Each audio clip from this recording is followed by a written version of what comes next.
Welcome to another episode of Kitchen Revelations. So in our air fryer cooking series, today we are going to learn how to grill chicken. You just need 1 teaspoon of oil and it turns out to be juicy and moist. So without wasting much time, let's quickly get on to the video. To start with, into your air frying basket, place the marinated chicken pieces. The steps for marination and the ingredients list have been shared in the description box below. Now to grill the chicken pieces, select chicken option from menu function and press on the start button. If you're new to this channel, please don't forget to subscribe and click on the bell icon next to it for regular updates. Click on the all option so that you get updates as and when I post. Also, those who have not yet watched the unboxing video of Agaro's Air Fryer where I've explained the menu functions and also a few recipes like cutlets, french fries and sauteed vegetables, I'll be sharing the link below. Please do watch and share your reviews.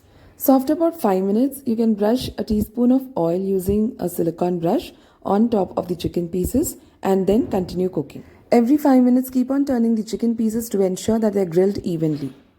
So after about 15 minutes, our chicken pieces have grilled perfectly. You can enjoy them with salads or accompaniments of your choice. I hope you all liked this video. If you're new to this channel, please don't forget to subscribe. Thank you for watching Kitchen Revelations.